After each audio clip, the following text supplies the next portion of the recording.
नमस्कार दोस्तों, मैं हूं श्रीधर और आप देख रहे हैं नेताजी डॉट लाइव। जैसा कि आप जानते हैं कि नेताजी डॉट लाइव के माध्यम से हमारी कोशिश होती है कि हम आपके पसंदीदा नेताओं के दिए गए वक्तव्य भाषण आप तक पहुंचाए, वो भी असंपादित।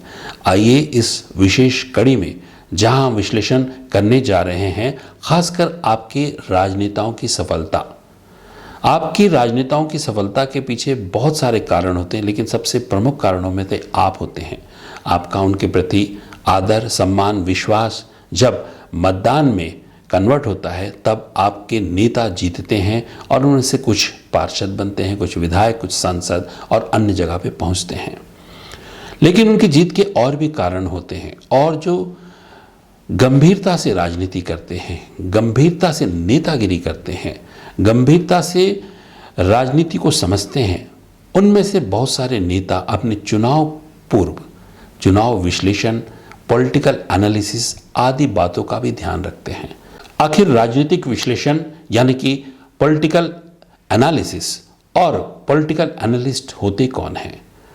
आखिर राजनेता जब इनका उपयोग करते हैं तो उन्हें क्या फायदा होता है? इन्हीं सब बातों पर हम फोकस करने के लिए आज हमारे स्टूडियो में आमंत्रित किए हैं देश के ख्यातिमान पॉलिटिकल एनालिस्ट और ऑथर सज्जन कुमार को।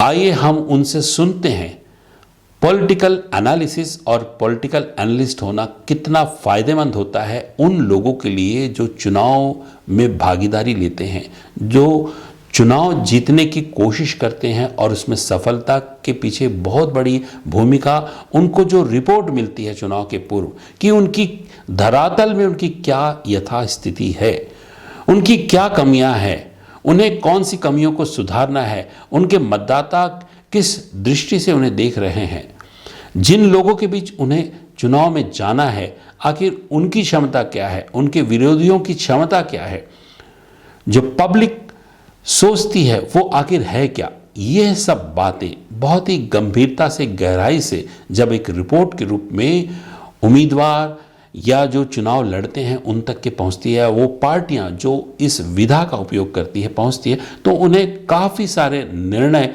लेने में आसानी हो जाती है और उनकी जीत की सुनिश्चितता बढ़ जाती है। आइए देखते हैं नेताजी डॉट लाइव के माध्यम से हमारा ये विश्लेषण, और इस विश्लेषण पे बात कर रहे हैं देश के ख्यातिमान पॉलिटिकल एनालिस्ट सज्जन कुमार। देखिए, एक बढ़िया पॉलिटिकल एनालिसिस, राजनीतिक विश्लेषण जो है ना, उसे कहते हैं अंग्रेजी में वो वही है जैसे आप कह सकते हैं पीलिंग द ऑनियन। एक अगर आप प्याज को लें तो उसके कई परत होते हैं, और एक बढ़िया विश्लेषण जो है उसी प्याज की परत को निकाल के उसे गहराई से समझने की एक कला है। होता यह है कि एक पहली परत है, आपको लगेगा ये सच्चाई है, फिर आप उसे हटाएंगे तो एक दूसरा परत आएगा, आपको लगेगा वो सच्चाई है, फिर उसके अंदर एक और परत है तो आपकी समझ और गहरी होगी। तो राजनीतिक विश्लेषण जो है या कोई भी विश्लेषण, वो उसी तरीके से परत दर परत समझने की, आप जितनी गहराई से समझेंगे उतनी ज्यादा अच्छी विश्लेषण कर पाएंगे। हल्की फुल्की सतही समझ वही होती है कि आपने देखा थोड़ा कुरेदा और उसके आधार पे आपने एक विश्लेषण कर दिया। पॉलिटिकल एनालिसिस में जब हम लोग जाते हैं, जो हमारी ट्रेनिंग है, उसे हम जो प्रक्रिया है अगर हम संक्षेप में कहें तो वो दो माध्यम से होता है। एक टॉप डाउन प्रोसेस होता है और एक बॉटम अप प्रोसेस होता है। टॉप डाउन प्रोसेस जो ज्यादातर पत्रकार करते हैं और कुछ मार्केट के बैकग्राउंड से, एमबीए के बैकग्राउंड से आए हुए विश्लेषक करते हैं। वो क्या करते हैं कि ज्यादातर वो राजनेताओं से, टॉप में सरकार से, राजनेताओं से, ब्यूरोक्रेट से और उस प्रदेश के जाने माने जो पत्रकार हैं या जो जानकार हैं उनसे मिलते हैं, उनसे राय लेते हैं, थोड़ा बहुत जनता के बीच में भी चले जाते हैं, और उसके आधार पे जो समाज के जागरूक लोग हैं, जो ऊपर से चीजों को देखते हैं, उनसे एक धारणा लेते हैं, और जिन्हें आप कह सकते हैं जो समाज के विशेषज्ञ हैं, और जरूरी नहीं है वो पॉलिटिशियन या जर्नलिस्ट हो, वो वहां का डॉक्टर हो सकता है, टीचर हो सकता है, वहां का लॉयर हो सकता है, वहां का समाज सेवी हो सकता है, एनजीओ चलाने वाला हो सकता है, बहुत लोग हो सकते हैं, सोशल वर्कर हो सकता है। उनसे आप बातचीत करें और उसके आधार पर अपनी एक धारणा बना लें। सरकार से, नेताओं से, विपक्षी पार्टियों से, तमाम अलग पॉलिटिशियन से, पत्रकारों से, जो समाज को थोड़ा सा एक बड़े स्तर पे आलोचनात्मक ढंग से समझने की कोशिश करता है। और इसका फायदा यह होता है कि आप तमाम लोगों से मिलते हैं तो आपको यह समझ में आ जाता है कि समाज के जो लोग हैं चीजों को कैसे देख रहे हैं, राजनीति को कैसे देख रहे हैं, राजनीतिक मुद्दों को कैसे देख रहे हैं। यह हो गया टॉप डाउन प्रोसेस। इसकी एक अपनी महत्ता है, लेकिन इसकी लिमिटेशंस भी है। दूसरा जो है, जिसे हमने कहा बॉटम अप प्रोसेस, जिसे हम लोग ज्यादा महत्व देते हैं, वो होता है कि आप सीधे जनता के बीच में जाएं। अब इसमें हम 3 यूनिट पे काम करते हैं। पहला इंडिविजुअल, व्यक्ति। दूसरा उसकी कलेक्टिव आइडेंटिटी। अब भारत में हर व्यक्ति किसी न किसी पहचान से जुड़ा है, तो एक इंडिविजुअल है, मान लीजिए हमने किसी से बात किया तो उसकी 2 पहचान है। एक, उसकी सोशल आइडेंटिटी क्या है, सोशल आइडेंटिटी मतलब उसकी कास्ट क्या है, कम्युनिटी क्या है, एथनिसिटी क्या है, किस रिलीजन से है, किस धर्म से है, ये सारे कुछ। तो इंडिविजुअल की एक collective identity, caste, community, religion, ये सब। दूसरा, उसकी ऑक्यूपेशनल आइडेंटिटी। ऑक्यूपेशनल आइडेंटिटी मतलब उसकी पेशे की पहचान, मतलब उसकी आर्थिक पहचान, वो भी है। वो क्या करता है, वो मिडिल क्लास है, वो बिजनेसमैन है, वो सरकारी नौकर है, वो प्राइवेट नौकर है, वो बेरोजगार है, वो लेबर है, वो पार्ट टाइम लेबर है, स्किल लेबर है, फुल टाइम लेबर है, वो कोई किसी सर्विस सेक्टर में है। इस तरीके से सोशल आइडेंटिटी और ऑक्यूपेशनल मतलब जो उसका ऑक्यूपेशन हो, इस तरीके से हम देखते हैं। और फिर उसके बाद तीसरा जो है वो पूरी सोसाइटी, इंडिविजुअल, उसकी कलेक्टिव आइडेंटिटी और सोसाइटी। अब यहां पे हम क्या करते हैं कि हो सकता है एक एक्सपर्ट, एक नेता, पार्टी का कार्यकर्ता, एक लोकल जर्नलिस्ट, वो अपने अनुभव के आधार पे, कुछ धारणाओं के आधार पे वो कुछ आपको एक राय दे रहा हो। लेकिन जरूरी नहीं है कि जिनके बारे में धारणाएं दी जा रही हैं वो आम जनता या वोटर भी वही बात। मान लीजिए एक दलित कोई नेता है, वो कह सकता है कि इस बार दलित फला पार्टी को वोट करेगा, फला पार्टी के विरोध में वोट करेगा। वो ये भी कह सकता है कि मैं उसी समाज से आता हूं, मैं उनका नेता हूं, मेरी दिन रात उनसे बात होती है, तो मेरा दावा जो है वो दलित समाज का दावा है। एक विशेषज्ञ होने के नाते उनकी बात का वजन होगा। लेकिन हम जब रिसर्च करने जाते हैं, विश्लेषण करने जाते हैं, तो हम उनकी बातों को पहले सुनते हैं और नोट करते हैं और काफी गंभीरता से लेते हैं। लेकिन हम उसे फिर टेस्ट करते हैं कि जिस समाज के प्रतिनिधि या विशेषज्ञ होने का वो दावा कर रहे हैं और उसकी राजनीतिक दिशा या दशा किस तरफ होगा, उनका चयन किस तरफ होगा, उनका रुझान किस तरफ होगा, हम फिर उस समाज के आम जनता के बीच में जाके फिर उनसे पूछते हैं।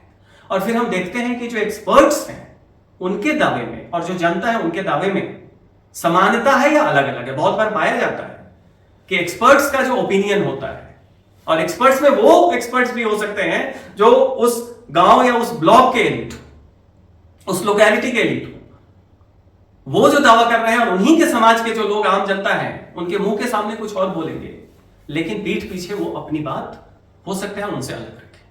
तो ये बॉटम अप एनालिसिस होती है। तो हम क्या करते हैं, टॉप डाउन और बॉटम अप एनालिसिस को आपस में मिलाते हैं, इनको एक साथ पिड़ो के देखते हैं इसमें कहां कहां समानता है, कहां कहां भिन्नता है। फिर इसको करने के बहुत सारे मेथड हैं। एक सर्वे मेथड है, एक क्वालिटेटिव मेथड है जिसमें आप इंटरव्यू करते हैं। तमाम ये बहुत ही लंबी एक अलग विषय है। लेकिन इसका फायदा क्या होता है आप देखिए।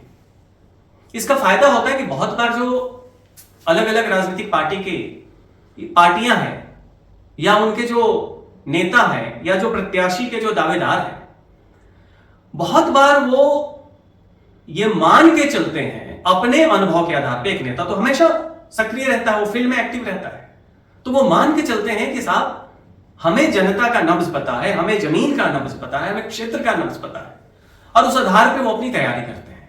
लेकिन आप ध्यान रखिए कि आज के समय में जो आम जनता है, किसी भी जाति का हो, किसी भी धर्म का हो, किसी भी वर्ग का हो, वो काफी जागरूक हो गया है सोशल मीडिया के कारण। उसे लेकिन वो करता क्या है कि जब आप बीजेपी से जाएंगे वो आपकी बात करेगा, आप कांग्रेस से जाएंगे वो उनकी बात कर देगा, आप निर्दलीय जाए आपकी बात कर देगा, आप अपने पार्टी के वर्कर्स को भेजें वो उसे भी पता है कि जो उससे पूछने आ रहा है उसका नब्ज टटोलने आ रहा है, क्योंकि आज के डेट में हर कोई नब्ज टटोलना चाह रहा है। इसके कारण से जनता भी क्या करती है, बहुत ही बखूबी चतुराई से जिसको जो अच्छा लगता है बिना किसी को नाराज किए हुए, जब तक कि कुछ बहुत ज्यादती ना हो, उस तरीके का उनको फीडबैक देती है। तो बहुत बार क्या होता है कि आपका फीडबैक जो है वो सही फीडबैक नहीं होता है, मेरा मतलब है जो नेताओं का या पार्टी वर्कर्स का होता है। इसी कारण से आप देखेंगे बहुत बार तमाम पार्टियों को फीडबैक कुछ और रहता है, परिणाम कुछ और आते हैं, क्योंकि जनता तो इस मामले में वो किसी को नाराज नहीं करना चाहती। क्यों करे, क्यों किसी से दुश्मनी मोल ले, क्यों किसी पार्टी के कार्यकर्ता को नाराज करे। आप जाएंगे, जिसे भी भेजेंगे वो कह देंगे कि हम आपकी तरफ हैं।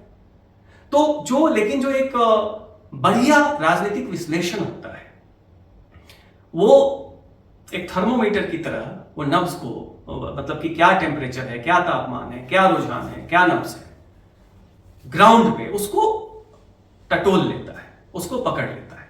तो समय रहते आपको आपकी स्थिति क्या है आपको यह पता लग जाती है और आप उस पर क्या सुधार कर सकते हैं। तो ये एक ऐसा प्रक्रिया है कि आप किसी डॉक्टर के पास अगर जाएंगे तो वो सीधा आपका ट्रीटमेंट शुरू नहीं करेगा, पहले वो आपकी डायग्नोसिस करेगा कि परेशानी क्या है, बीमारी क्या है, आप किस स्थिति में हैं, आपकी स्थिति कितनी अच्छी है, कितनी बुरी है, कहां आप कमजोर हैं, कहां पे आप अच्छे हैं, और उसके आधार पे, और वो बिल्कुल सही होना चाहिए। डायग्नोसिस अगर अच्छी नहीं हुई तो आप कितना भी ट्रीटमेंट कर लें, इलाज अच्छा नहीं होगा, आप स्वस्थ नहीं होंगे।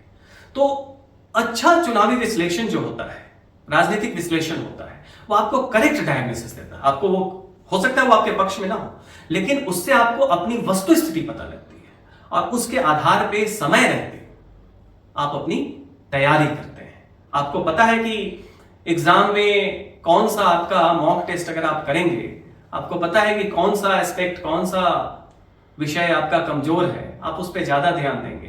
तो उस कारण से आपकी सफलता की गारंटी तो नहीं है, लेकिन संभावना जरूर बढ़ जाती है।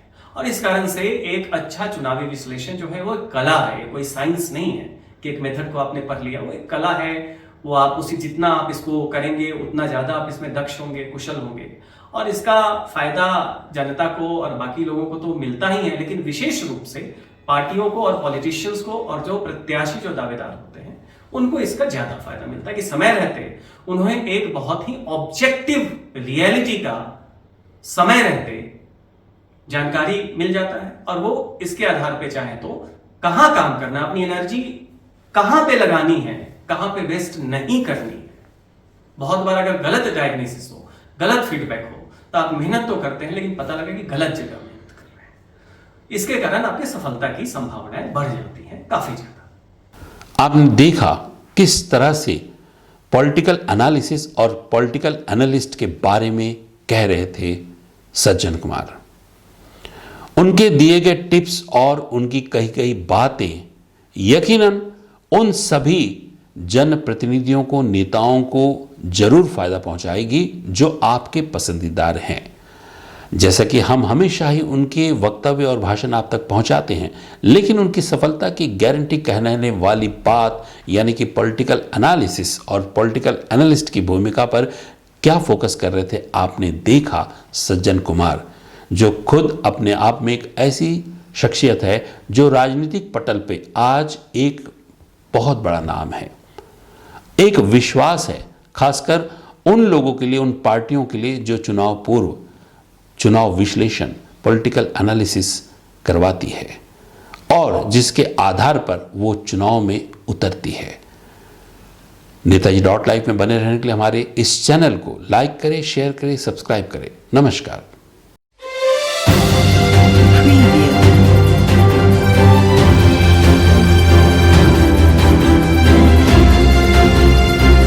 नेताजी.live के प्रायोजक है Satyadeep diagnostic and clinic, Supela, Bhilai.